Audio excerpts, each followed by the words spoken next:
Hello everyone, welcome back to my channel. आज हम बात करने वाले हैं ऑर्डर 17 के बारे में।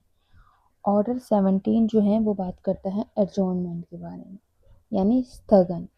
इसका नियम 1 जो है रूल 1 वो बात करता है कोर्ट में grant time and adjourn hearing. न्यायालय समय दे सकता है और सुनवाई जो है वो एडजॉर्न कर सकता है। ठीक है, तो इसमें अगर ये बोल रहे हैं कि यदि पर्याप्त कारण यानी कि सफिशिएंट कॉज प्रदर्शित किया जाता है तो न्यायालय वाद की किसी भी अवस्था में किसी पक्षकार को, यानी कि चाहे वो डिफेंडेंट हो या फिर प्लेंटिफ हो, उसको समय दे सकता है और लिखित रूप से कारण दर्ज करते हुए सुनवाई को आगे की तिथि तक बढ़ा सकता है, स्थगित कर सकता है। इसका प्रोविजो क्या बोलता है? वाद की सुनवाई के दौरान किसी भी पक्षकार को 3 बार से ज्यादा एडजॉर्नमेंट नहीं दिया जाएगा, बोलता है। अब ये कितना फॉलो होता है, it depends on court. Okay, next है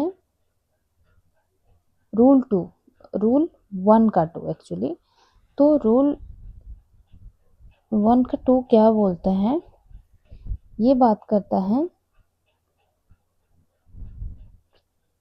कॉस्ट ऑफ एडजॉर्नमेंट के बारे में। जब भी स्थगन दिया जाएगा यानी कि एडजॉर्नमेंट दिया जाएगा तो पहला पॉइंट इसका बोलता है कि न्यायालय आगे की सुनवाई के लिए एक तिथि जो है वो निश्चित करेगा। दूसरा, न्यायालय एडजॉर्नमेंट के कारण हुए कॉस्ट के भुगतान के संबंध में उचित आदेश पारित करेगा। और तीसरा, न्यायालय आवश्यक समझे तो अधिक यानी कि हायर कॉस्ट भी आरोपित कर सकता है। ठीक, आगे यह भी प्रावधान दिया गया जिससे इसका क बोलता है, ए बोलता है कि जब वाद की सुनवाई प्रारंभ हो चुकी हो तब कार्यवाही दिन प्रतिदिन चलती रहनी चाहिए जब तक कि न्यायालय में उपस्थित सभी गवाहों की परीक्षा पूरी ना हो जाए। यदि न्यायालय को कोई असाधारण कारण यानी कि एक्सेप्शनल रीजन प्रतीत हो जिसे वह लिखित रूप में दर्ज करें, तभी सुनवाई को अगले दिन से आगे स्थगित किया जा सकता है।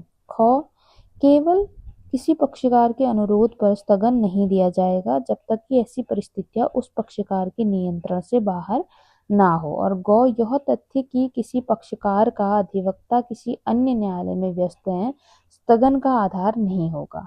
ख, यदि अधिवक्ता की बीमारी या किसी अन्य कारण से जो कि किसी अन्य न्यायालय में व्यस्त होने से भिन्न हो वह मुकदमा का संचालन नहीं कर सकता तो न्यायालय स्थगन नहीं देगा जब तक कि वह इस बात से संतुष्ट न हो जाए कि संबंधित पक्ष समय रहते किसी अन्य अधिवक्ता की नियुक्ति नहीं कर सकता। ङ, यदि कोई गवाह न्यायालय में उपस्थित है लेकिन पक्षकार का उसके अधिवक्ता उपस्थित नहीं है अथवा पक्षकार या उसका अधिवक्ता उपस्थित होने के बावजूद एग्जामिनेशन या फिर क्रॉस एग्जामिनेशन के लिए तैयार नहीं है तो न्यायालय उचित समझे तो उस गवाह का बयान दर्ज कर सकता है, एग्जामिनेशन इन चीफ या फिर प्रतिपरीक्षा को समाप्त मान सकता है अथवा परिस्थितियों के अनुसार अन्य उपयुक्त आदेश पारित कर सकता है। अब इस ऑर्डर का रूल 2 क्या बोलता है? रूल 2 बोलता है procedure if parties fail to appear on day fixed. यदि किसी ऐसी तिथि पर जिस पर सुनवाई स्थगित की गई थी कोई पक्षकार या सभी पक्षकार उपस्थित नहीं होते हैं तो न्यायालय ऑर्डर 9 सीपीसी के अकॉर्डिंग कार्यवाही कर सकता है अथवा ऐसे अन्य आदेश पारित कर सकता है जिसे वह उचित समझे। स्पष्टीकरण एक्सप्लेनेशन क्या है इसके? यदि किसी पक्षकार का साक्ष्य या उसके साक्ष्य का महत्वपूर्ण भाग पहले ही रिकॉर्डेड किया जा चुका है और वह पक्षकार स्थगित तिथि पर अनुपस्थित रहता है तो न्यायालय अपने विवेकाधिकार से ऐसे कार्यवाही कर सकता है मानो वह पक्षकार उपस्थित हो।